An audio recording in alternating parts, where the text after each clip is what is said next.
Buenas noches. Para algunas personas el asunto del que vamos a hablar en esta noche es un asunto de hiperactividad excesiva en algunos casos, en otros casos podría ser justo lo contrario, una distracción constante como de ausencia. En ambos casos estamos ante el mismo problema, la imposibilidad para mantener la atención y concentrarse en una tarea concreta. ¿Se imagina no poder estar quieto un momento? ¿Que su mente no le obedezca y se someta a impulsos arbitrarios imposibles de controlar? El trastorno de déficit de atención con o sin hiperactividad, el TDAH en sus siglas, afecta tanto a niños como a adultos, pero si no se detecta y trata en la infancia puede provocar muchos problemas de inadaptación que terminan pasando factura. Hoy vamos a hablar de este trastorno del que oímos hablar en las escuelas y sobre cuyo tratamiento se mantiene una intensa polémica a nivel médico. El TDAH, hoy en 90 minutos.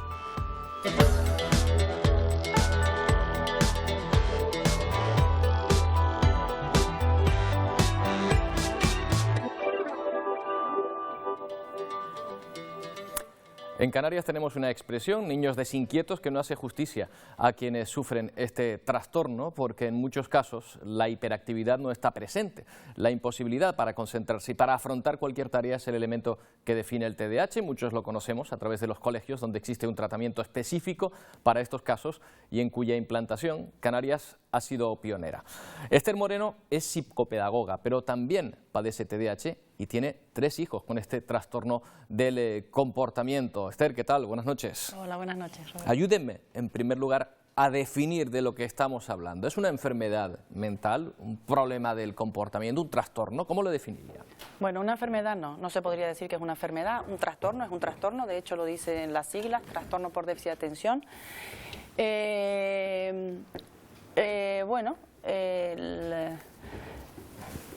No se puede hablar de enfermedad, por lo tanto, sino más bien de una forma de comportarse. Tampoco trastorno del comportamiento. Estamos hablando que antes en el DSM-5, que es pues el vade-mecum que se utiliza para el tema de los trastornos mentales, sí estaba antiguamente en los trastornos del comportamiento, porque realmente la sintomatología, sobre todo un niño hiperactivo, es muy movida. Entonces, sí es verdad que da la sensación de que hay un trastorno de conducta, pero no es cierto. Ahora se sabe que no es así. El DSM-5 ahora mismo lo tiene puesto como un trastorno neurobiológico.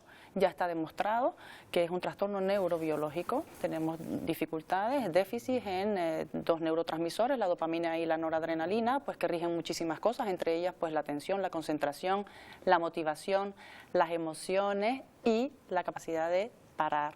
Hay un componente químico y una conexión que no llega a ser la suficiente. Luego hablaremos de los aspectos médicos, quizás más técnicos de este asunto, pero llama la atención que usted sea primero una especialista en esta materia, pero sabe de lo que habla porque es paciente, lo padece, y porque además es madre de 3 hijos con este mismo trastorno del comportamiento. Sí. Por eso soy especialista. Por eso evidentemente es especialista y además tiene 2 gabinetes precisamente dedicados a tratarlo, ¿verdad? El sí, TDAH. En Gran Canaria, sí, cierto, es así. ¿Le ayudó, cómo le ha ayudado el hecho de ser paciente para poder tratar estos temas en otras personas? A ver, realmente me dedico a lo que me dedico por serlo yo y por mis hijos, ¿vale? Como una cuestión ya de lucha personal. Pero también es verdad que se me hace fácil trabajar con niños con TDAH porque realmente solo tengo que mirar para mí y decir qué sensación, qué sentimientos, cómo puedo arreglarlo. Me resulta fácil, incluso no solo desde la perspectiva del niño, sino desde la perspectiva de madre. Vale, porque obviamente mis hijos al ser así es una cuestión casi de empatía, ¿vale?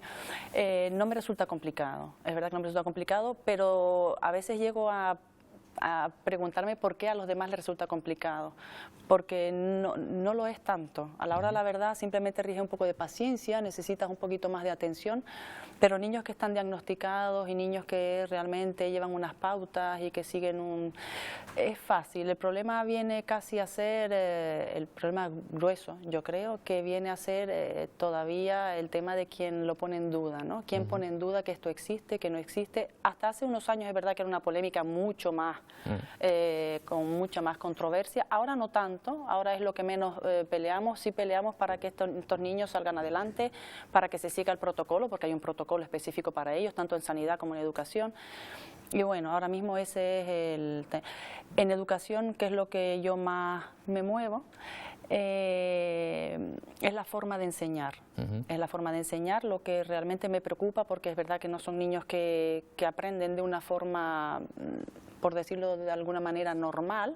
Necesitan mucho más movimientos, necesitan pues mucha más motivación, precisamente para compensar esa que no se tiene. Yo soy muy activa dando clases, soy muy activa en todos los sentidos de mi vida, vamos a decirlo, no tengo una vida para nada tranquila, un ritmo complicado. ¿Padecía usted TDAH en su variante hiperactiva? Sí, sí, de los pocos, porque realmente las niñas, por cada 3 niños varones con hiperactividad, solo una niña lo tiene, pues ese uno me tocó a mí, mi madre la pobre estaba desquiciada, pero sí, a mí me tocó la parte hiperactiva y de mis 3 hijos, 2 de ellos son súper hiperactivos, el otro es más tranquilo.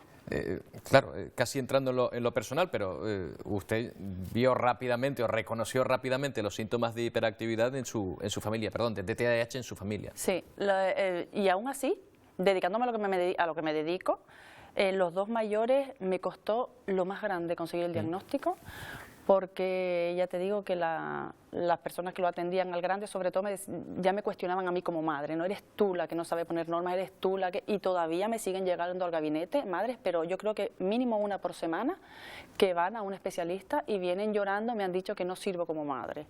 Entonces realmente eso es más preocupante que otra cosa, porque ya las cosas están mal en casa, como para encima hacerte dudar a ti de tu maternidad, cuando estás haciendo todo lo posible. Claro, vamos a ver estos temas de los que hemos hablado, de los que hemos dado pinceladas. La polémica sobre la enfermedad que existe, efectivamente, el tratamiento en las escuelas y la detección tan importante ahora.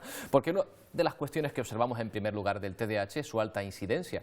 Se cree que el 5% de los niños en todo el mundo lo padece y no se cura con la edad, por lo que son millones las personas adultas que conviven con ella. Muchas no lo saben.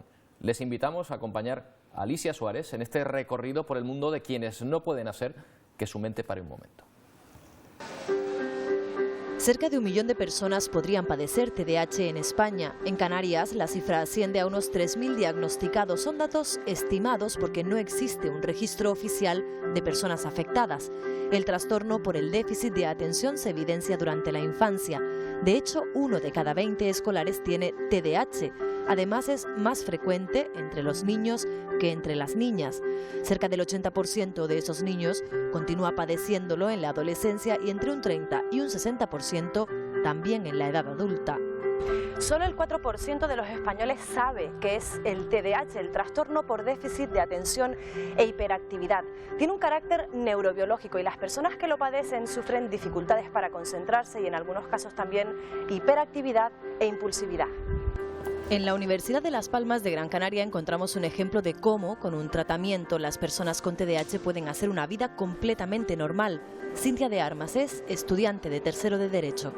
Cintia, ¿qué recuerdos tienes de tu infancia? ¿Cómo era la niña la Cintia pequeña?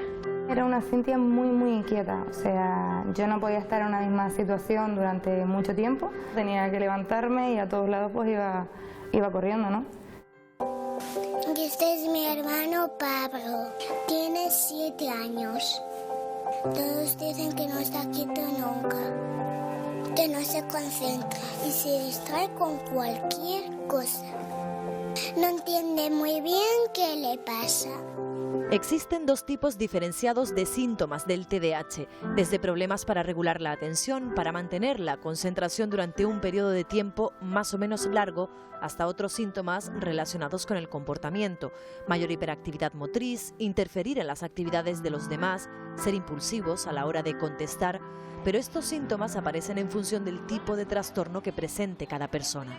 Aunque es la misma patología, hay niños que se manifiesta con mucho movimiento, con mucha hiperactividad e impulsividad, hiperactividad, ese es el subtipo hiperactivo impulsivo. Son niños que van aprendiendo bien porque no tienen tanto déficit de atención, y luego está el subtipo combinado, que tiene tanto de déficit de atención como hiperactividad. Son niños que cuestan más porque encima que se mueve no presta atención.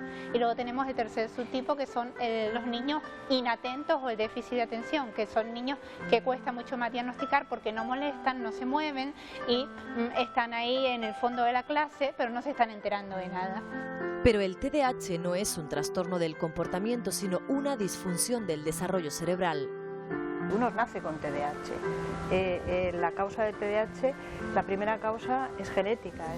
Los escáneres muestran que en niños con TDAH la corteza se desarrolla en general más despacio, especialmente en las regiones de los lóbulos frontal y temporal, los cuales son importantes para la memoria y para controlar la conducta. Se encarga de la atención sostenida, de establecer prioridades en los objetivos de acción, en la planificación, es como el director de orquesta. El profe Peque Pablo no sigue el ritmo de la clase, que se despista con cualquier cosa y no se concentra. ¿Te costaba estudiar o te costaba ser amigo? Costarme estudiar sí, bastante. O sea, creo que eso fue lo que más me afectó, porque lo intentaba, pero por mucho que lo intentaba era casi imposible, ¿no? Los niños con TDAH tienen mucho más riesgo de fracaso escolar que otros niños, ¿no? Y si el entorno me exige sin entender que yo necesito otros tiempos o que puedo cometer más errores, pues entonces empiezan los problemas porque yo no doy la talla, y entonces es cuando empieza el acompañamiento psicológico. Mi hermana sí sacaba muy buenas notas, pero ella siempre me lo decía, me decía, tú eres mucho más inteligente que yo, la cuestión es que no te pones. Entonces no me ponía no porque no quisiese, sino porque no podía. O sea, había una fuerza dentro de mi interior que es que no me dejaba estar sentada. El diagnóstico precoz influye en el desarrollo del trastorno. En el caso de Cintia se lo diagnosticaron hace solo 4 años, cuando tenía 20. Pero en ningún momento, como te digo, me dio el miedo. O sea, todo lo contrario, encontré respuesta a tantas preguntas. ¿Cómo es posible que todos los demás avancen en los estudios y yo no? ¿Cómo es posible que sea tan desordenada? ¿Cómo es posible que mientras esté fregando me venga a la cabeza pintarme las uñas y sienta un poder interno de tener que hacerlo? Describe un poco la interferencia de los estímulos en la toma de decisiones, ¿no? Yo de repente estoy fregando, se me ocurre pintarme las uñas, pero cuando me voy a ir a pintar las uñas resulta que veo la regadera y digo, Dios mío, las plantas, que hace un mes que no las riego, entonces voy a regar las plantas y de repente digo, bueno, casi mejor pongo la lavadora antes y luego riego las plantas mientras pongo la lavadora, y entonces van saltando de un estímulo a otro y les resulta más difícil perseverar. Entonces al final están haciendo muchas cosas, pero cuando pasa el tiempo no han hecho aquellas cosas que realmente necesitaban desde el principio, ¿no? Al actuar de esa forma te conviertes en la despistada, en la habladora, en la desordenada. Entonces al saber que eso se debía al TDAH, pues te tranquiliza de alguna forma. ¿Tratamiento farmacológico o terapias? ¿Qué crees que es la solución para mejorar el día a día de una persona con TDAH? O sea, yo en mi caso te puedo decir que yo no he tenido ningún tratamiento más que el farmacológico, ¿no? O sea, yo no he tenido ninguna terapia complementaria. ¿Qué sientes cuando te tomas la medicación? Tengo la capacidad de poder sentarme y estudiar durante horas, cosa que antes era impensable. Y hay un antes y un después, obviamente. Yo era una niña pues muy impulsiva, que a día de hoy no digo que deje de serlo, pero en menor medida, ¿no? Tenemos 2 tipos de medicaciones, 2 grandes tipos, las estimulantes y las no estimulantes. Depende del perfil del niño y de la edad del niño y de los adultos, o si son adultos o no, damos una u otra. Al darle un estimulante empieza a funcionar más y se iguala al cerebro de un niño normal. Al final has hecho del trastorno una virtud, que es la constancia, el trabajo. Yo siempre le decía a mi madre, confórmate con cuarto de la ESO, o sea, pero no porque no quisiese, sino porque yo sabía cuáles eran mis capacidades. A mí desde que me detectaron el TDAH con 20 años, yo también quise poner un poco a prueba, ¿no? A prueba, a ver si era cierto esa solución que me habían aportado, como era tomar una medicación, y así ha sido. O sea, yo también lo he intentado, probablemente haya sido una fuerza interna, porque no sé de dónde saqué las ganas de sacarme las que me quedaron de bachillerato, presentarme a la PAU, ir superando poco a poco hasta estar en tercero de carrera. Primero y segundo, pues todas aprobadas, ¿no? Muchas veces son punteros, son médicos, son arquitectos, y se saben rodear de algunas personas que les ayudan a que no interfieran tanto los síntomas. Mi familia yo creo que siempre pues apostó más por mí que yo misma. La fortaleza que tenía mi madre de siempre encaminarme. Mi relación de pareja es igual que la de cualquier persona, porque la confianza es algo vital y nosotros lo tenemos. Además, él para mí es un gran apoyo fundamental. Con mis amigos pues lo mismo, también ha sido un gran apoyo. Soy una persona que tiene bastantes amigos. Y ese entorno, el que le ha ayudado a ser quien es a día de hoy, la acompaña. ¿Cuántas jornadas sobre TDAH se celebren? Quieren comprender mejor el trastorno por déficit de atención e hiperactividad y además entender mejor a Cintia. Sabía que si tenía más conocimientos del TDAH, tenía más posibilidad de poder ayudarla. Ella, pues con el tema del TDAH, tiene menos paciencia, pero claro, yo no llegaba a entender hasta qué grado podía tener menos paciencia que yo, ¿no? Y claro, aquí viendo las charlas, explicando, digo, aquel día que pasó, ¿sabes? Empiezas a entender el motivo de realmente sus comportamientos a veces. Me alivia, me da rabia, pero a la vez me alegra, porque ya encontraba la causa por la que ella no se le quedaban los estudios. Entonces ya era una forma de decir, pues ya no tengo que estarla machacando tanto. Lloré ese día, muchos días, pero casi por la rabia de que no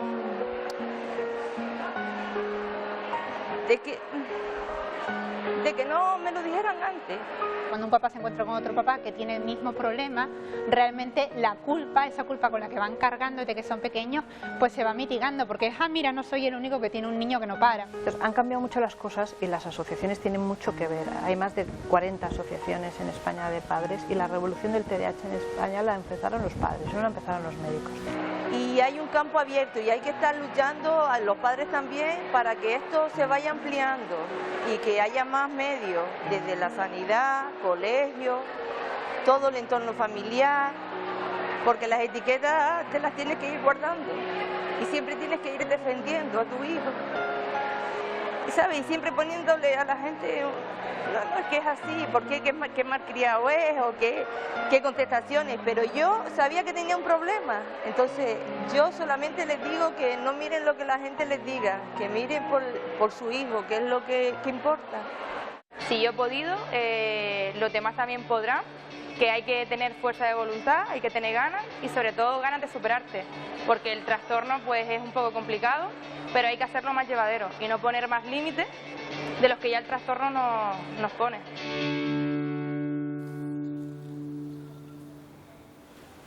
Bueno, ya ven que la incertidumbre es una de las cuestiones que prima en estos testimonios que hemos ido buscando, porque hasta no hace mucho tiempo este tipo de trastorno no se diagnosticaba. Se incorporan a esta mesa Sebastián Sánchez, que es presidente de la Asociación de TDAH Gran Canaria. Señor Sánchez, ¿qué tal? Buenas noches, gracias por acompañarnos. Y a Pedro Rodríguez, que es psiquiatra, psicólogo y pediatra, experto en este trastorno. ¿Qué tal, señor Rodríguez? ¿Qué tal? Buenas noches. Bueno, una de las primeras cuestiones, señor Sánchez, que observamos es esa necesidad de dar a conocer este trastorno, porque muchas personas, el 4% estamos diciendo que no lo conoce todavía, e incluso muchas personas que lo padecen no lo saben o se han enterado hace muy poco. Efectivamente, lo que sí que es verdad que eso data de 1902, pero se empezó a conocer desde 2004. Y nosotros hemos empezado aquí en la Asociación TDAH de Tenerife, igual que la Asociación TDAH de Gran Canaria, en el 2004. Todo lo que está haciendo la consejería lo hacía antes las asociaciones. Estamos, es más, llevemos a cabo en todos los municipios de la isla sensibilizar a toda la población. En ese caso, congregando a más de 3.000 profesores, fue un éxito, no hecho en España, y que después se hicieron unas jornadas aquí en Tenerife, otras jornadas en las Palmas de Gran Canaria, el Paraninfo, cuando don Seferino Altile se puso las pilas y a su vez, porque él tampoco creía en el TDAH, él fue, una vez que vio eso, que sí que era cierto, porque hay que tener claro una cosa. Ahora es un especialista que nos va a acompañar además esta noche, señor Sánchez. Doctor, hay incluso personas todavía que dicen que esto no existe. Cuando entramos y ponemos TDAH en el buscador, encontramos muchas personas que advierten a través de distintas publicaciones, ojo, que esto no es una enfermedad, que es un comportamiento, que no tiene nada que ver con algo que se pueda medicar. ¿Esto ya está superado, este debate? Bueno, yo tengo que decir que me ha parecido magnífico el reportaje y me he emocionado, porque los testimonios de los pacientes y los familiares es lo que vemos todos los días en la consulta. Entonces, bueno, tenemos que entender que este trastorno crea un sufrimiento muy importante y habitualmente los que nos dedicamos, los profesionales que nos dedicamos a la salud, nos basamos en datos científicos, no en opiniones personales. Y los datos científicos se basan en datos. Y yo creo que ahora mismo tenemos suficientes datos con la suficiente robustez para poder afirmar sin ningún género de duda que se trata de un trastorno de origen neurobiológico, donde hay una alteración de las funciones neuronales, neurológicas y neuropsicológicas que implican problemas en la concentración, problemas a la hora de estudiar, en el rendimiento, problemas para controlar la impulsividad y la hiperactividad. Y eso crea dificultades en la conducta en el día a día. Y entonces, los datos de los que disponemos ahora mismo son bastante robustos para no poder tener en cuenta esas opiniones que a veces puede tener alguna persona. Normalmente no debatimos con opiniones personales, sino con datos. Hace poco, una opinión personal produjo que no se vacunase a un niño de difteria en Cataluña, y ese niño falleció. Cuando nosotros damos una recomendación, establecemos un diagnóstico, o hacemos cualquier otro tipo de información, damos información, o hacemos algún tipo de tratamientos, terapias, etcétera, nos basamos en esos datos científicos y no en opiniones personales, que es probablemente a lo que se refiere. Nos encontramos en Internet, si uno entra, pues el inventor del TDAH, como si se tratase del inventor de la rueda. El inventor del TDAH afirma que no existe. Cuando te coges un libro de 1907 y ya describe el TDAH perfectamente. Primer libro sobre psiquiatría infantil publicado en España, no por un médico o un psicólogo, sino por un profesor ¿Qué es ese que está de la Escuela Normal de Magisterio de Barcelona. Y te describe perfectamente los síntomas del TDAH y te da las recomendaciones precisas para que puedas ayudar a los niños con problemas de atención, de hiperactividad y de impulsividad. Esta pregunta yo creo que es importante porque hemos hablado, hace un momento Esther lo comentaba y hemos escuchado también a madres de Cintia, ese sentimiento de culpa. Es decir, claro, cuando no se diagnostica, cuando no se sabe qué es lo que pasa, lo que queda ahí es que, por un lado, le estoy echando una bronca al niño cuando el pobre no puede hacer otra cosa, y por otro lado le queda uno el sentimiento de que lo has dicho usted en su momento, qué mala madre soy, ¿no? Sí. Con lo cual esto viene a quitar unos mitos ahí también que alivian mucho y allanan el camino para el tratamiento, ¿no? Sí. Hablemos ahora los tres. Es que no es solamente que te cuestiones como madre, algo está fallando, algo no estoy haciendo bien, esto no es normal porque veo otros niños y el mío no es igual, sino es que encima todo se complica dentro de la casa. Y estás recibiendo constantemente críticas negativas de los demás, que te llegan de todos lados, exactamente, y son dañinas, terriblemente dañinas. Eso sí son etiquetas. Para mí no es una etiqueta el hecho de que me digan soy TDAH, no tengo ningún problema. Realmente tenemos tantas cosas positivas que si se vieran esas, yo creo que las negativas podrían quedar en la sombra. Pero para eso hay que tener un poquito de voluntad y de buena fe. Pero sí es verdad que se nos cuestiona no solamente nuestra maternidad, nos cuestionamos nosotros nuestra maternidad porque sabemos que algo no está saliendo bien, pero es que también es que las madres con niños con TDAH que se cuestionan esto, están en casa, las pobres a las greñas, todo el día encima de los niños, pues ponte a estudiar y mira que es que eres burro y mira por qué no te pones, y al final acabas tú diciendo, pero ¿en qué punto estoy de mi maternidad? Eso ocurre con mucha frecuencia. Muchísima. Mucha frecuencia. Y volvemos otra vez al origen, a la causa del TDAH. No es un problema de educación. No. Muchas veces te sorprendes porque todavía hay quien dice, déjamelo en mi casa una semana que verás cómo lo enderezo. Y eso no ocurre así de esa manera. No, no ocurre. De hecho, lo deja una semana y se tuerce la otra persona. Pero se tuerce la otra persona y el niño sigue igual o peor, ¿no? Entonces, claro, el problema aquí es que el establecimiento de toda esta serie de dificultades, a medida que el niño se va desarrollando, no solamente tiene implicaciones sobre el rendimiento o sobre el comportamiento. ¿Cómo queda la autoestima de ese niño y de la familia en general? Porque es un niño que llega al colegio, que no atiende, que no saca buenas notas, que encima se tiene que llevar toda la tarea a la casa, que llega a la casa, que tampoco estudia, que está profesor encima, la familia encima, y encima los vecinos. A ver, ¿qué haces con el niño que no nos deja dormir? Imagínate eso a lo largo de los años, a lo largo de la vida del niño o del adolescente. ¿Cómo queda su autoestima? Tenemos muchas veces adolescentes que realmente la consulta es problemas de ansiedad, de depresión. Claro, señor Sánchez, porque esto al final, si no se detecta es lo que estamos hablando, si se detecta pues se allana el camino, pero si no se detecta, en realidad lo que después hay que tratar son otros problemas derivados de esa inadaptación. A mí no me preocupa el TDAH, me preocupan los trastornos asociados por falta de una atención temprana y un diagnóstico precoz, que es lo que demandamos. Ahora mismo, los trastornos asociados es el tema de los niños en primaria o en preescolar, es el tema de la autoestima, de la motivación. La motivación es la gasolina del cerebro. Y si los niños no están motivados, es simplemente empatía, es refuerzo positivo, es autoestima. Son no cortarle las alas, sino seguir hacia adelante. Y es más fácil.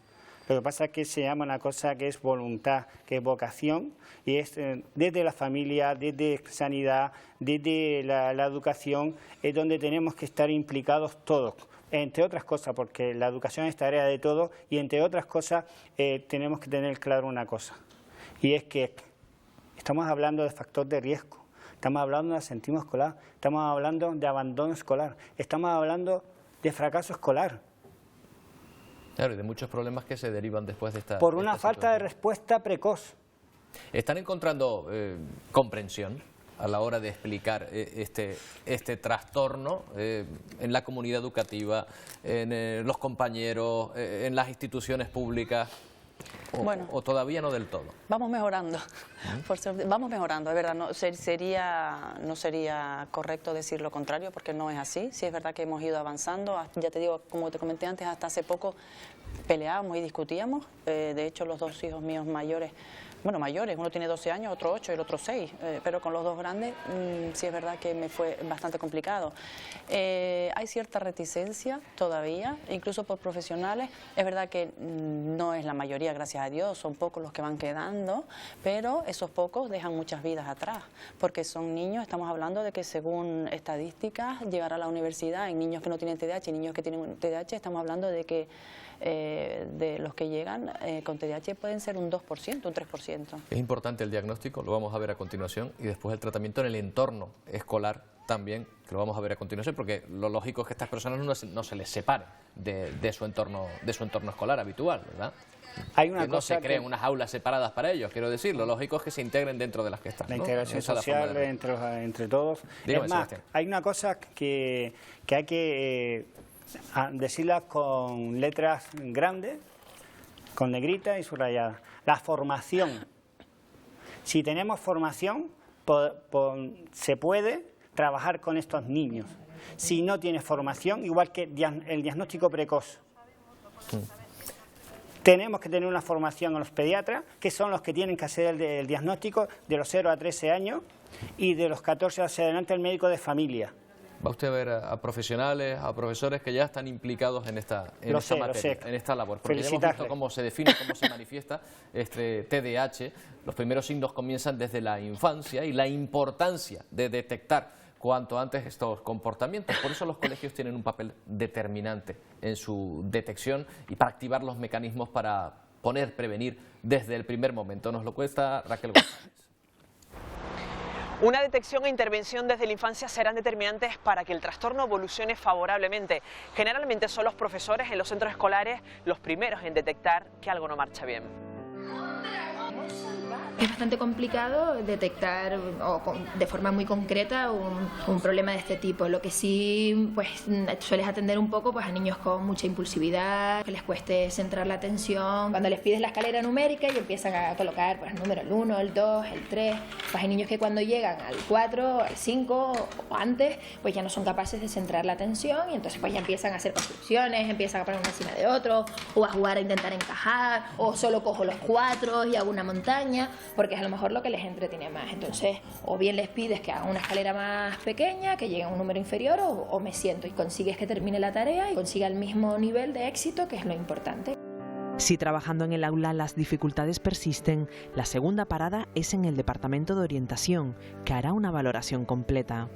A nivel emocional, la parte también más escolar y también la intelectual, la parte más cognitiva. Algunas pruebas que podemos pasar, por ejemplo, para esta parte más cognitiva, es ver la capacidad que el alumno tiene de no fatigarse rápidamente a una tarea, que es constante, que es repetitiva. Y, por ejemplo, esta pruebita del dedo es muy sencilla, solo tiene que marcar aquellas D que tienen 2 rayitas. ¿Con un tiempo determinado? Sí, claro, 20 segundos en este caso por línea. Con esos resultados y el de los test que se les pasa a la familia y al profesor, se deriva el caso al Servicio Canario de la Salud. El TDAH, y eso es muy importante, no es un trastorno motivado por una mala educación, un trastorno del neurodesarrollo.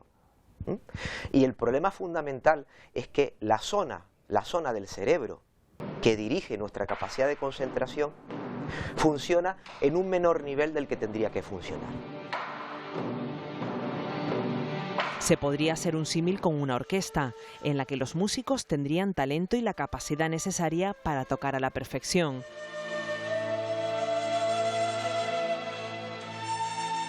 Pero es el director de la orquesta, que en el niño sería la parte del cerebro afectada, quien no sería capaz de dirigir a los músicos para que toquen de manera coordinada. Si el especialista confirma el diagnóstico, se procede a la intervención, que en algunos casos incluye tratamiento farmacológico, objeto de críticas y controversias. Hay quien opina que solo con una intervención conductual sería suficiente. Yo soy enemigo de tratar masivamente a los niños con TDAH. Hay que guardar el tratamiento farmacológico para cuando hace falta. Pero también es verdad que no podemos esperar a que en un niño que le haga falta no comenzar con tratamiento farmacológico. La medicación, en contra de lo que se podría esperar, es un estimulante que actúa sobre la parte del cerebro que se encarga de la concentración. El tratamiento farmacológico en el caso de Adrián ha sido protagonista a lo largo de toda su vida, unido, por supuesto, al apoyo de su profesora y de su familia.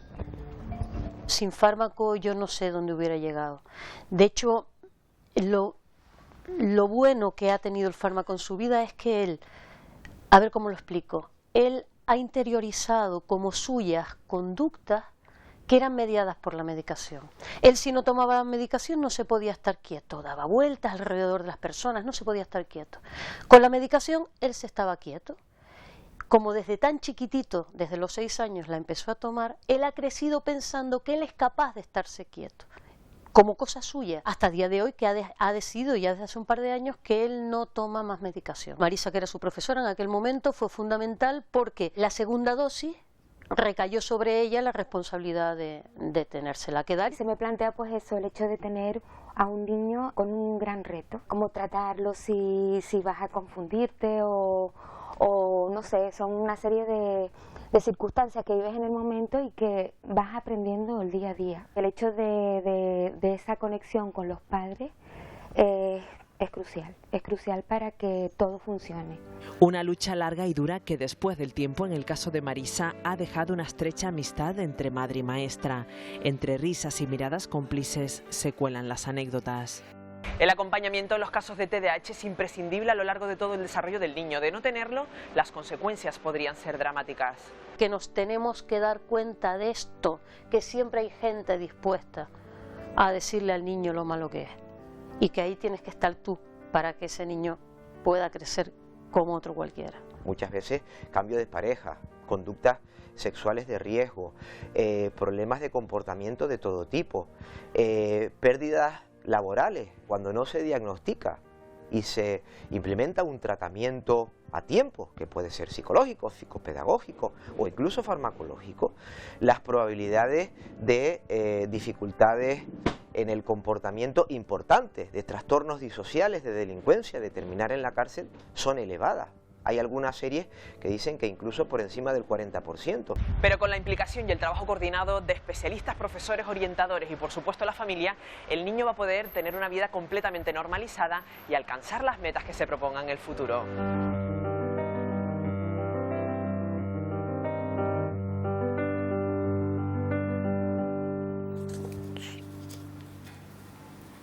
Bueno, vamos a hablar efectivamente de la integración de los maestros de la escuela. Seferino Artiles Hernández es profesor de la Facultad de Formación del Profesorado de la Universidad de Las Palmas de Gran Canaria, inspector de educación, experto en TDAH y el autor de este libro, uno de los autores de este libro, de este cuadernillo, programa de innovación educativa para la atención educativa del alumnado, una guía para profesores.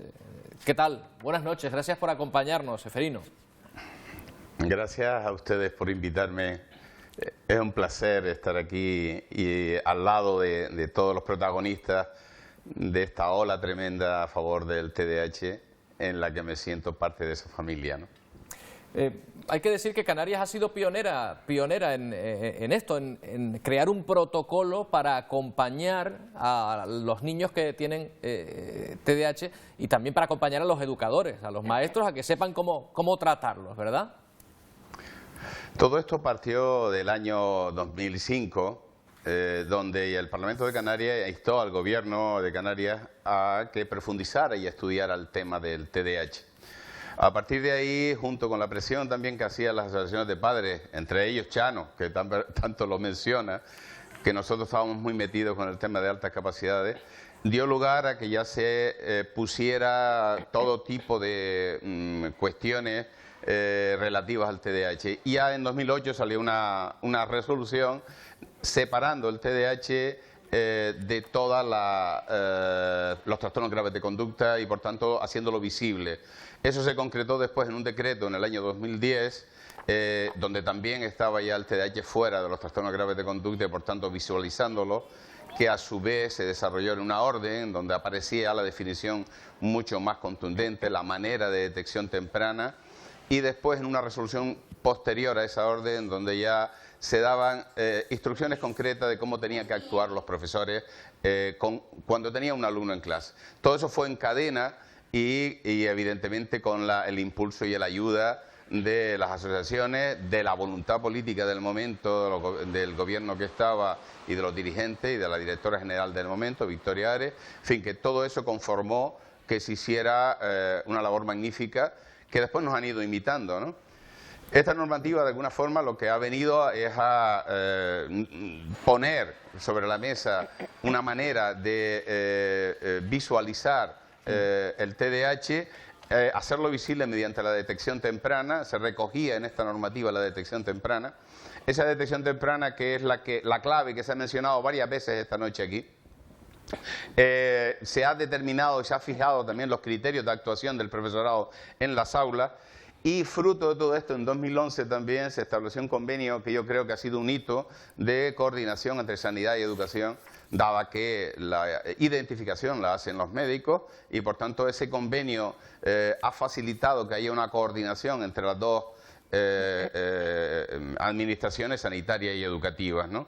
Se ha diseñado por parte de la Consejería programas psicopedagógicos de intervención, cursos para los profesores, acciones formativas a los padres y, en definitiva, una colaboración entre las dos universidades y la administración educativa. Pero, se ha hecho Artiles, una labor fantástica. ¿Puede un profesor sin la formación específica para este tipo de trastornos ocuparse de un alumno con TDAH o necesita algún tipo de instrucción especial?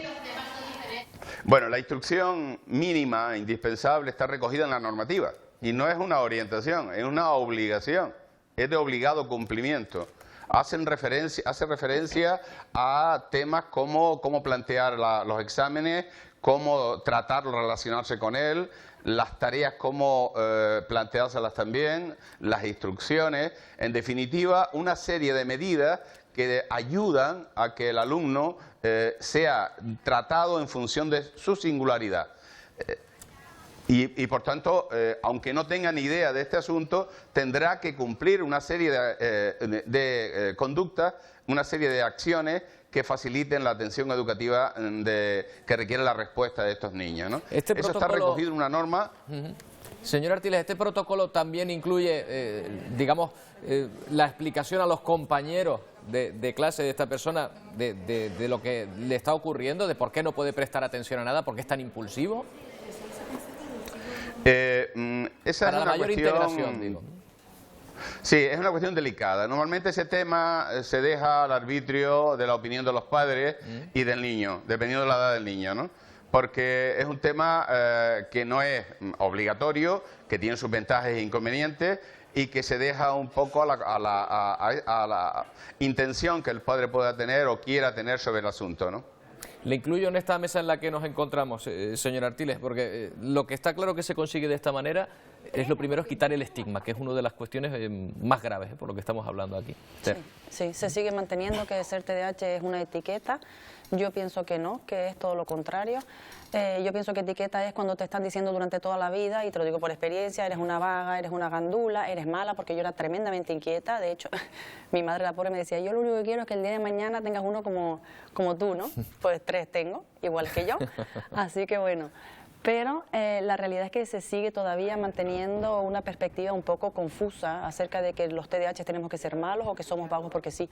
Yo recuerdo cuando a mí se me diagnosticó, a mí fue quitarme una losa de encima, y de hecho los padres cuando llegan al gabinete y me dicen, y al final solo es TDAH, que solo es TDAH, no hay que poner más allá, y explicarle todas las cosas buenas que tiene ser TDAH. ¿El nivel de exigencia, señor Artiles, es el mismo para los escolares que padecen este trastorno que para el resto?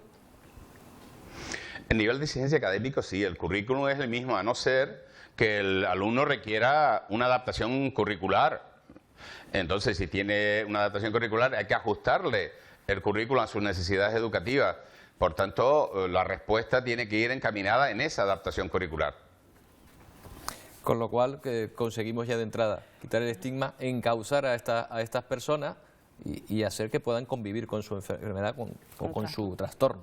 Pero es que podemos hacer exactamente lo mismo que los demás, exactamente lo mismo, no hay diferencia. Yo tengo, 3 carreras y para mí, vale, me supuso muchísimo esfuerzo, quizás en las 2 primeras, pero la tercera no, porque es verdad que ya estaba medicada.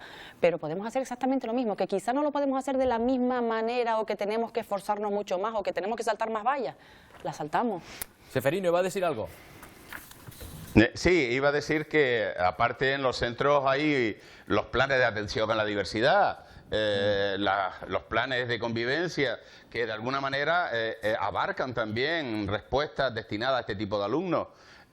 Y por tanto, cuando estos alumnos requieren una atención súper especial, sobre todo en las tareas relativas a las funciones ejecutivas y las dificultades de aprendizaje, hay programas incluso psicopedagógicos para responder a este tipo de necesidades, y que lo dan especialistas, lo dan los profesores de apoyo a las NEAE. Por tanto, hay una respuesta que va desde medidas preventivas en los planes de convivencia y en los planes de atención a la diversidad, respuesta dentro del aula con un guión para profesores y respuesta incluso por compañeros, por 2 profesores dentro del aula o fuera de ella, con programas concretos. Es decir, el plano de respuesta está bastante estructurado.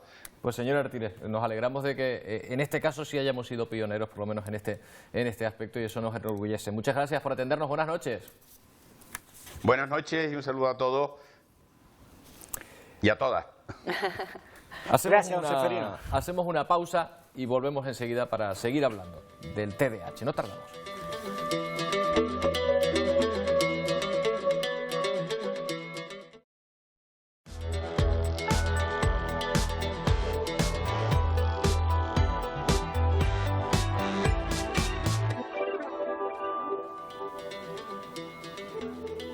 Estamos hoy en 90 minutos hablando del TDAH, trastorno de déficit de atención con o sin hiperactividad. Hemos visto la importancia de detectar cuanto antes este trastorno, que podría afectar, lo hemos dicho hace un momento, el 5% de la población, y que relativamente hace poco se está diagnosticando. Pero ¿qué ocurre con aquellas personas a las que no han tenido la suerte de que se hable? Cuando este trastorno llega a la vida adulta, ¿cómo afectan las decisiones que tomamos, por ejemplo, frente a sustancias estupefacientes o ante actuaciones que pueden considerarse delictivas. Estudios realizados en los países nórdicos y en nuestro país revelan la alta tasa de sintomatología, similar por lo menos al TDAH, en personas que ahora mismo están cumpliendo medidas judiciales. La relación entre el TDAH y las personas que están sometidas a medidas judiciales sorprende incluso a los especialistas. El dato es llamativo. Según estudios realizados en Barcelona y en Murcia, el 30% de los reclusos o de los adolescentes ingresados en centros de menores presenta síntomas similares a los del TDAH, aunque en su mayoría no han sido diagnosticados. Ante estos datos surge una duda. ¿Puede ser el TDAH la causa por la que estas personas están en esa situación, recluidas? No saber controlar, de no saber inhibir los impulsos se traduce muchas veces en una agravación justo en el momento de la detención. El policía tampoco responde como debiera si supiera que se encuentra ante una persona que es patológicamente impulsiva y que tiene reacciones desmesuradas, y entonces lo que en cualquier otra persona acaba en un incidente de una determinada gravedad, pues se traduce en un delito que es de mucha mayor gravedad. Pero el TDAH únicamente y por sí solo no implica ninguna conducta delictiva, ni muchísimo menos. En esos casos siempre viene asociado a otro tipo de trastornos o adicciones. Lo que ha ido es arrastrando una comorbilidad muy grave, un trastorno de conducta muy disfuncionante, un consumo de drogas, con lo cual, llegado en ese contexto, ha llegado efectivamente a la edad adulta con un fondo de clínica de TDAH, pero con una comorbilidad, con una serie de problemas añadidos que hacen que el TDAH, entre comillas, sea el menor de sus problemas en ese momento. Ni todos los chicos que tienen TDAH llegan a la Fiscalía de Menores, ni todos los que llegan habiendo cometido un delito es porque tienen el trastorno. Será un equipo técnico el que evalúe y diagnostique antes de establecer las medidas correspondientes. Y son las circunstancias del menor y el interés del menor por encima de absolutamente todo. El interés del menor siempre preside la actuación, la jurisdicción de menores, el que nos va a dar las pautas de intervención. En ocasiones, a veces, antes que una intervención educativa, prima una atención terapéutica. Hay medidas como el tratamiento ambulatorio, en el que se lleva a cabo un contenido, un diseño de medida a medida del menor, el que puede conllevar desde un seguimiento en una unidad de salud mental, tratamiento psicopedagógico, de todo orden. La Federación de Asociaciones de Familiares y Personas con TDAH lamentan la falta de herramientas para favorecer la detección precoz, porque de esa manera, dicen, se evitarían situaciones mucho más graves. Aquí vemos la importancia de por qué es necesario detectarlo antes de evitar el estigma y sobre todo evitar comportamientos posteriores que nos lleven a esta situación, que no es una eximente, tal vez una atenuante en algún caso, decían, pero bueno, no es una eximente desde luego, pero puede explicar muchas cosas, ¿verdad? Sí, ojo, hay que tener cuidado porque es verdad que estos datos son un arma de doble filo. Hay que tener claro, como decía en el documental, que no significa que todos los TDAH o que los TDAH vayamos a ser delincuentes. Claro, ¿vale? porque es alguno puede pensar, es que claro, no tiene tendencia entonces a esto, no se trata claro, de eso. Es una consecuencia de no haber tenido un diagnóstico, una consecuencia de no haber sido tratado y aún así los no diagnosticados tampoco todos acaban de esta manera. Pero sí es verdad que tienen más posibilidades. La reunión que tuvimos con doña Montserrat hace no mucho, hablamos de este tema en concreto porque sí es verdad que un alto porcentaje de jóvenes, estamos hablando de aproximadamente un 18%,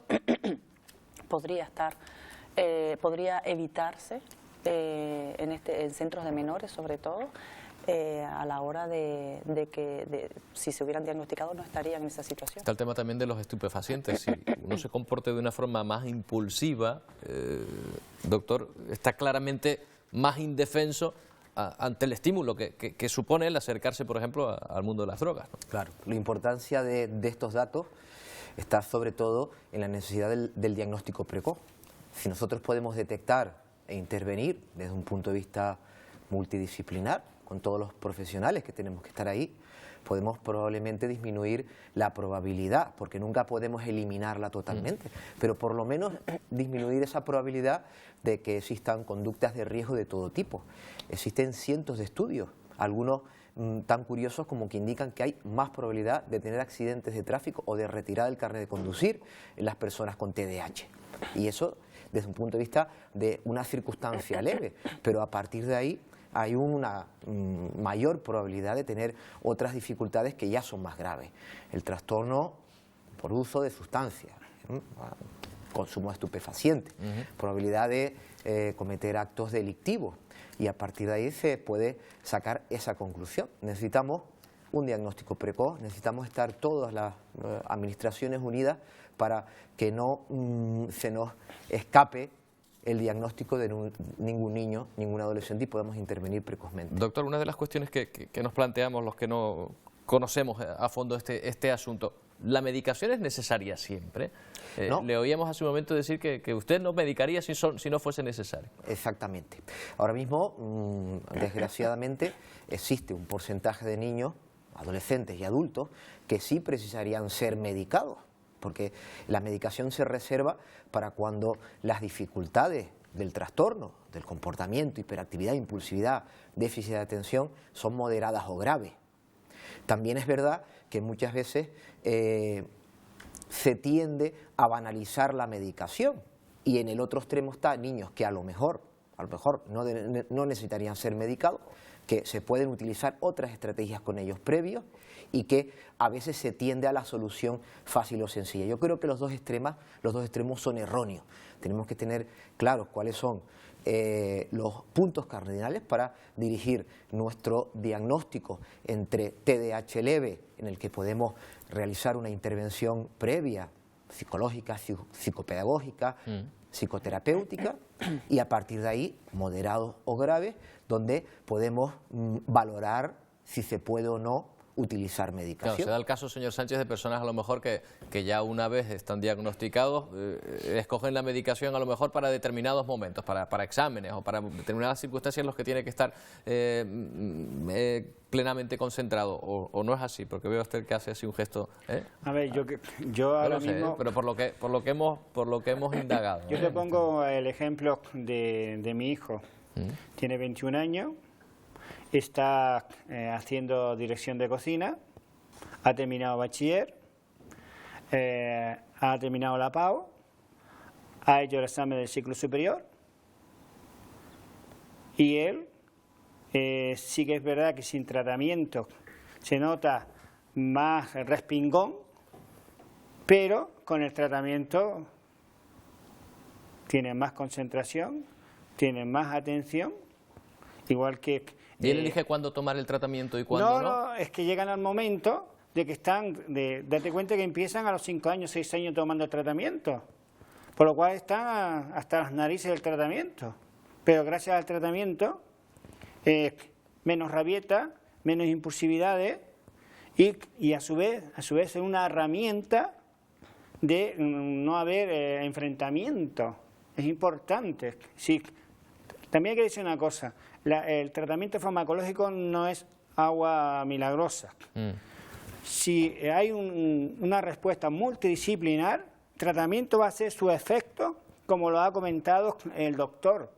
Pero es que si hay trastornos comórbidos por falta de una atención temprana o un diagnóstico temprano, da la casualidad que se provoca trastornos asociados de rota autoestima, baja la autoestima, también tiene el problema de trastornos asociados de ansiedad, de angustia, de depresión y trastornos psiquiátricos. Y es más, estamos echando de menos una falta de respuesta en secundaria.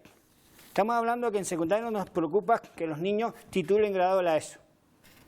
En la legislatura pasada... Este protocolo del que estamos hablando se ocupa solo de la educación primaria, antes de llegar a y secundaria. Y secundaria incluso no Quiero dejar claro una cosa, a todos los que nos están escuchando. El protocolo, y es más, lo que decía don Seferino antes, el decreto de ley de obligado cumplimiento del 9 del 2 de 2011 es para enseñanza obligatoria y no obligatoria. ¿Y qué significa eso? Enseñanza obligatoria es secundaria y enseñanza no obligatoria es ciclo medio, ciclo superior y bachiller. No se puede decir que un niño tiene inmaduro porque vaya a bachiller o porque vaya a ciclo superior. No se puede decir. Bueno, está recogido. Es igual que las adaptaciones a las pruebas. Si se adaptan los exámenes durante el curso y las pruebas complementarias, dicen que no, está recogido que sí. Hay que unificar criterios y creo que es importante avanzar, porque lo que no podemos es decir que si está recogido una cosa es así y hay que seguir así. Seguro que han oído hablar de una aplicación, a lo mejor lo han oído últimamente, una aplicación que se está creando para las personas que tienen este trastorno. Bueno, pues vamos a hablar con las personas que están detrás de esa aplicación, que aún no ha visto la luz. Francisco Santana es desarrollador de esta aplicación, Alejandra San Juan, cofundadora de la asociación TDAH Gran Canaria. ¿Qué tal? Buenas noches a los dos. Bueno, confírmeme que esta aplicación todavía no ha visto la luz, ¿verdad? Se está desarrollando ahora mismo, ¿verdad? Sí. Estamos en camino, con todo preparado para intentar lanzarla. Bueno, ¿cómo ayudaría una aplicación para el móvil, para la tablet a las personas que tienen este trastorno? ¿Cómo funcionaría esta aplicación? Pues mira, la idea surgió en intentar que todos estos niños que utilizan, y niñas y adolescentes, que utilizan las nuevas tecnologías diariamente, pues no se les aparte de dichas tecnologías para tener algo, una herramienta que en principio puede llamarnos un poquito la atención, parece una pequeña agenda, pero que en realidad es bastante más, de forma que diariamente, pues igual que juega y utiliza estas herramientas para jugar o hacer cualquier actividad, pues también le sirva para dar algunos consejos, sobre todo a nivel de organización, vida diaria, etcétera, etcétera. No solo sería algo del tipo, ¿te has tomado la medicación? Recuerda que tienes que comprar un regalo pasado mañana para tal amigo que vas a ir a un cumpleaños, sino que le puede preguntar diariamente su estado de ánimo e intentar darle pequeños consejos que han sido grabados previamente, pero que además puede incluso saltar algunas alarmas, hacer saltar alarmas, de forma que educadores o incluso pues psicólogos, incluso psiquiatras, puedan tomar pues cartas en el asunto en el caso de que se detecte, por ejemplo, pues alguna frustración con grado elevado, etcétera, etcétera. Es decir, que no solo formaría la parte de la aplicación en sí, la ayuda hacia el niño, sino que también hay un servicio detrás orientado al educador y a los padres, ¿no? Claro, o sea que alguien tiene que tener acceso, digamos, a la interactuación que tiene el niño o la persona con el trastorno con ese programa.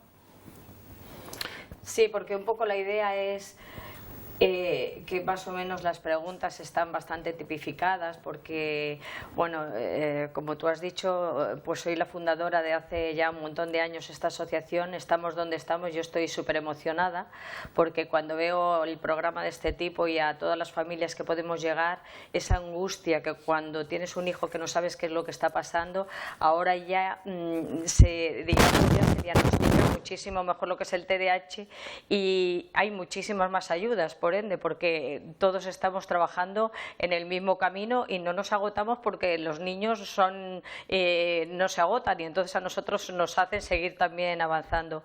Entonces la idea es que al estar tipificadas estas preguntas hay detrás un conjunto de profesionales que pueden alarmarse con el tipo de preguntas que se hagan y sueltan palancas para que haya ayudas exteriores personalizadas. O sea, digamos que son como una especie de baliza que viene incluida en esa programación, en esa aplicación y que hacen saltar, ¿no?, de un momento dado determinado aviso, ¿no? Ojo, porque aquí a lo mejor estamos ante un determinado comportamiento o ante una crisis por ese comportamiento, ¿no? Muy bien, efectivamente, tú lo has dado, has dado en el clavo. Lo he entendido. Señor Santana, ¿qué hace falta para terminar de poner en marcha esta aplicación? Que no sé si tiene usted alguna muestra ahí en la tablet, que le veo con una tablet, no sé si se puede ver algo. Bueno, nosotros hemos preparado el proyecto desde hace ya más de un año. Hemos intentado obtener ayudas, porque ¿qué es lo que hace falta en este país para resolver las cosas? Pues para desarrollar el software necesitamos dinero. Dinero porque los programadores comen, como todos los demás, y necesitamos además armar toda la infraestructura. Esa manía. Sí, ¿no? Como todos los demás, ¿no? Lo que ocurre es que bueno, que para hacer una aplicación de calidad hay que hacer una aplicación con mucho rigor.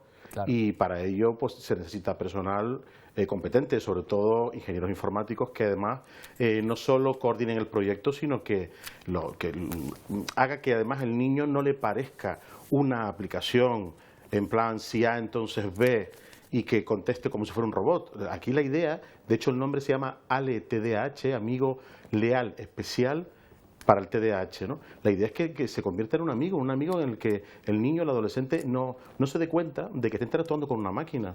Hay interpretación de voz, hay modulación, hay comprensión, hay parte de inteligencia artificial para que la aplicación se vaya adaptando un poco al carácter de cada niño y no vaya detectando, ¿no?, este tipo de comportamiento que podría parecer... ¿Hay precedentes de esta aplicación en algún otro lugar del mundo? Los noruegos, que lo han inventado todo antes que nosotros, tienen ya una aplicación de este tipo. ¿Seríamos los primeros?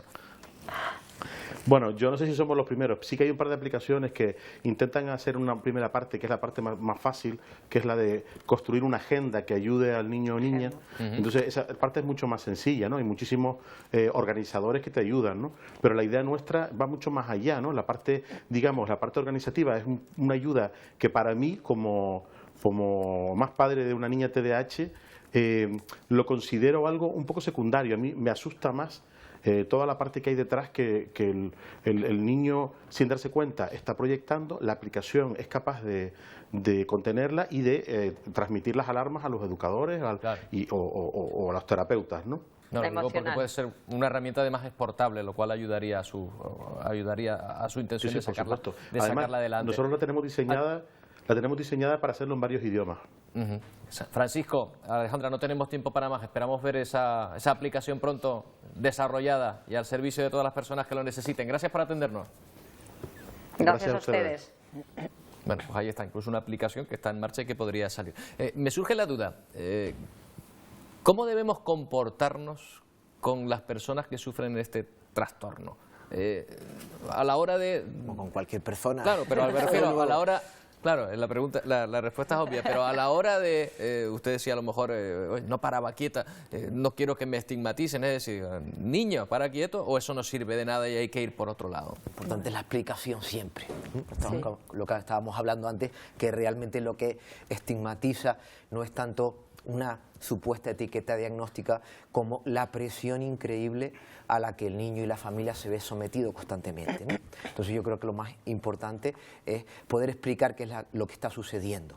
Sentarte. Porque para eso es importantísimo que se hable del tema, ¿no? O sea, que así es mejor decir, no, que tiene TDAH, ya todo el mundo lo sabe. Un defecto físico lo vemos. Un niño con una muleta que te ha dado un muletazo, oye, pues el pobre lleva una muleta. Pero a veces las muletas de la mente nos cuesta más verlas. Y a veces tenemos que llegar a una comprensión un poquito más precisa para poder entender también que existen muletas en nuestro cerebro, en nuestra psicología, y que a veces esas muletas de la psicología también te pueden dar muletazo. Una vez eso se puede llevar a cabo, y eso hay muchos estudios donde indican que a medida que se avanza en la psicoeducación, que puedes hablar con las familias, con los profesionales, con los profesores, se ve la realidad de otra manera diferente, y entonces disminuye esa presión a la que estamos sometiendo constantemente al niño, al adolescente o incluso al adulto. Vamos a ver, yo trabajo dando también clases a docentes, doy muchísimos talleres, es una de las cosas más demandadas, porque los profesores es verdad que no tienen como las herramientas para qué hago con un niño que se mueve. Pues lo mismo que harías con un niño que no se puede mover en silla de ruedas, tú lo llevas, ¿no? Entonces un niño que se mueve, ¿lo tienes que obligatoriamente, o sea, obligar a estar sentado? No, o sea, hay límites, ¿vale? Yo soy partidaria de que las clases sean un poquito más movidas, nuestro sistema educativo todavía es bastante particular, estático. Sí, estático, tú lo has dicho perfectamente. Pero también es verdad que yo creo que es una cuestión de concienciación. Vale, yo, por ejemplo, vienen madres que te dicen, es que el profesor en clase no lo deja mover, pero es que ¿cómo va a estar quieto? Y yo luego le pregunto, vale, cuando está en casa o en un restaurante comiendo y el niño se levanta y empieza a dar saltos, ¿tú qué haces? Pues lo mando a sentar. Pues no tiene mucha lógica, o sea, tú no puedes reclamarle a los demás algo que tú no estás haciendo. Entonces es una cuestión de trabajo ya mucho más amplio. Yo en las últimas jornadas que hice, enseñé un vídeo, mi hijo pega botes constantemente, el niño de 6 años es incapaz constantemente de estar quieto, pero sí es verdad que permitiéndole dar botes he conseguido que ir al centro comercial no implique que yo tenga que estar corriendo detrás del niño, él puede dar botes quizá a 5 metros a mi alrededor, pero es verdad que los demás te miran así como diciendo, ¿y esto qué es? Pero es que me tiene que dar igual ya lo que piensen los demás. Entonces ya tenemos que partir de una perspectiva en lo que a mí lo que me importa es reeducar a mi hijo y que haya ciertas circunstancias en las que él pueda vivir y ser feliz. Lo que no puedo es estar pendiente del vecino que me diga o del otro señor o cuando van al supermercado y se ponen a jugar con las espadas láser, y espadas láser que no son de verdad. Pues bueno, déjales un espacio. Pues en la clase yo creo que hay algo igual. El otro día me llegó una chica de magisterio precisamente, que me mandan algunos alumnos para que les ayude. Estaba en infantil haciendo prácticas y me decía que cuando hacían la asamblea en infantil había un niño con TDAH justo en el aula donde ella estaba haciendo prácticas y que bueno, le daban el cochecito al niño para que no molestara. O sea, el niño le permitían, es verdad, jugar, ¿no?, con el cochecito, run, run, run, run, con tal de que no moleste a los demás. Vale, fantástico, pero ¿y alguien se ha planteado que mientras juega con el coche y no molesta, el niño no está aprendiendo? Entonces hay otro tipo de formas. Bueno, pues en lo que en la asamblea el niño que le toca ese día decir los nombres de los presentes, el día si hace sol, si hace tal, ¿por qué el otro no va colocando con los velcros las pegatinas? ¿Por qué tiene que ser el que coloca los velcros el mismo que pasa lista? Yo creo que hay otras formas de integrar a ese niño y pueda aprender al mismo tiempo que no moleste. Bien, yo sospecho que la persona con la que vamos a hablar ahora tiene muchos puntos en común con ustedes y de lo que hemos hablado aquí probablemente se identifique.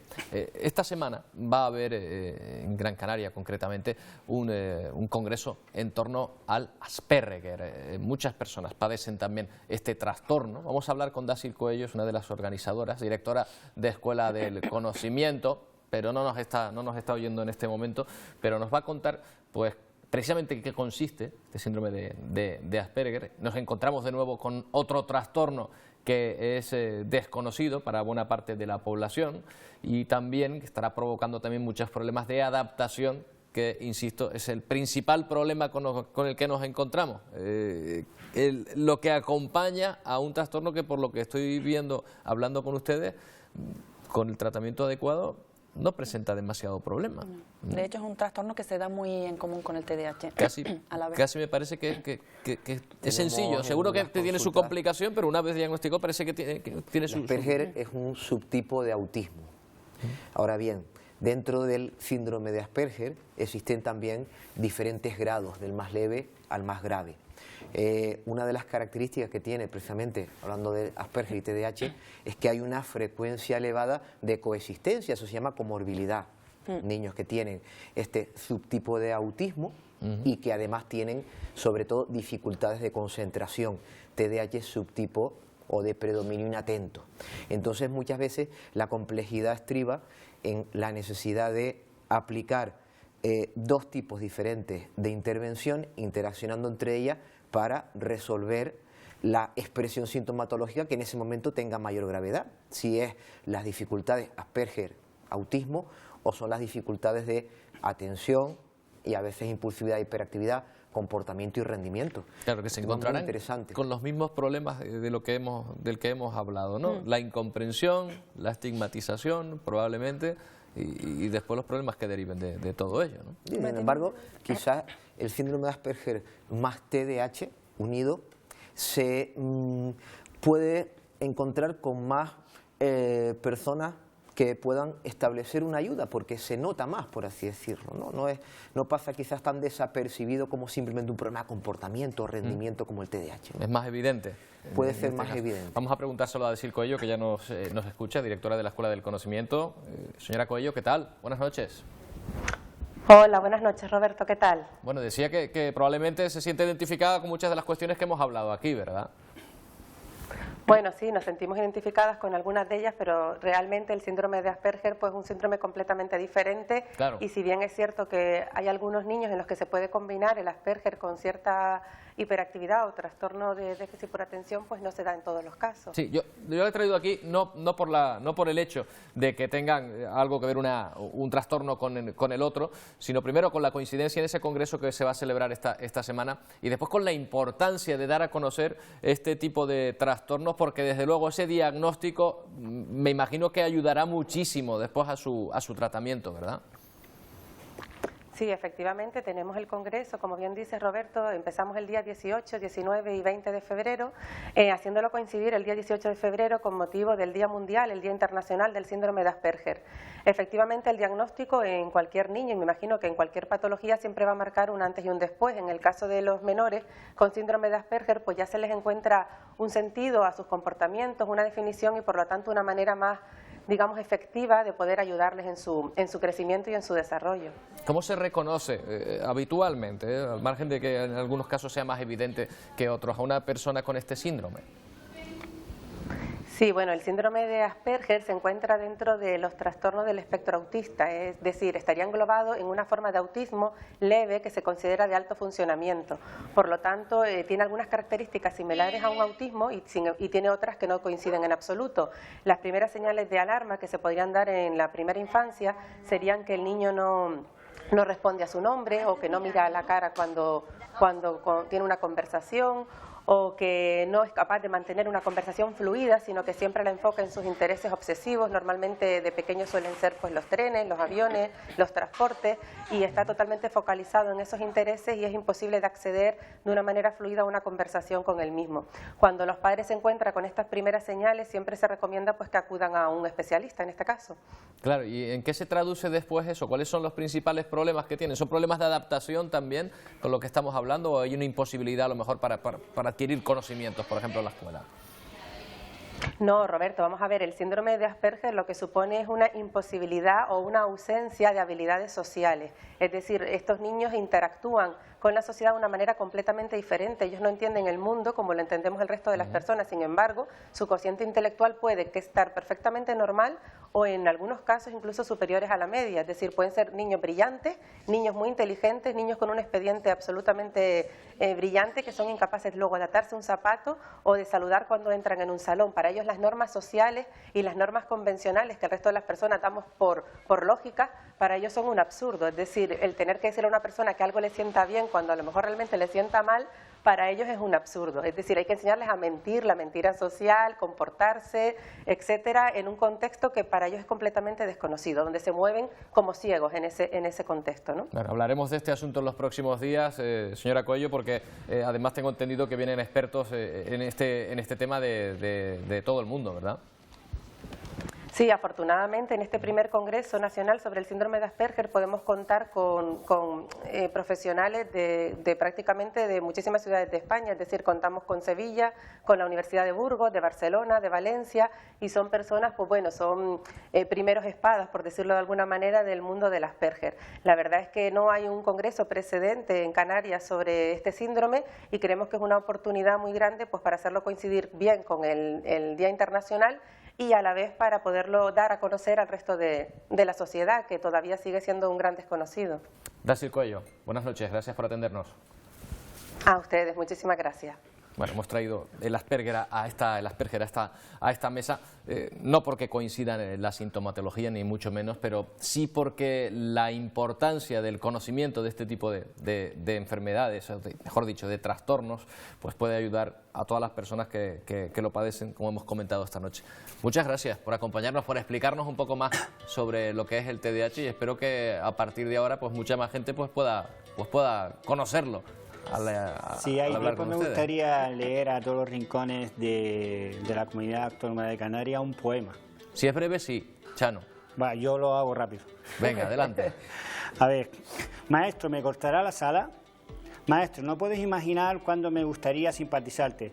Sé que no es fácil lidiar con mi hiperactividad o captar mi atención. Sé que cuando me das una orden, muchas veces no la cumplo. ¿Cómo te gustaría que lo haga? Pero maestro, ¿me cortará la sala? Maestro, si supieras que yo tampoco entiendo por qué puedes ser igual que mis compañeros, igual que aquellos con los que te gusta hablar hasta fuera de la clase, esos que miras con orgullo, miradas que ante mi corazón no pasan desapercibidas porque las que diriges a mí son diferentes. Si comprendieras que mi mala letra no es para causarte más trabajo del que ya tienes, pues aunque intento que mis manos respondan y que con destreza manejan el lápiz, mi falta de motricidad me limita a tan solo darte esos supuestos garabatos, pero que para mí son letras. Es por eso quiero, maestro, que cortarás mis alas. Maestro, sé que te enfada ver con la facilidad que comprendo una explicación cuando te acercas a mi pupitre y con paciencia me habla. Entonces, cuando piensas que ya entiendo nuevamente, olvido aquel concepto, el cual es para todos tan sencillo. Y maestro, ¿me cortará la sala? Maestro, comprendo que no soy como todos y que entiendo hacer más difícil que la mayoría, pero también anhelo volar, usar mi sala, aquellas destrezas que sé que las tengo porque todos poseen una. Maestro, tal vez al mirarme sentado y recluido en el último asiento del aula, has movido tu cabeza con un pesimismo alarmante, al no comprender qué es lo que podrás realizar al crecer. Así es como cortarás mi sala, como duele crecer sin alas, cuando uno ve que todos poseen la suya para volarla y llegar a su sueño. Querido maestro, si me dejarías mi sala, si me aceptaras como a cualquiera, si ya no me llamaras problema, no te imaginas hasta dónde podrían las alas de mi talento llevarme a planear.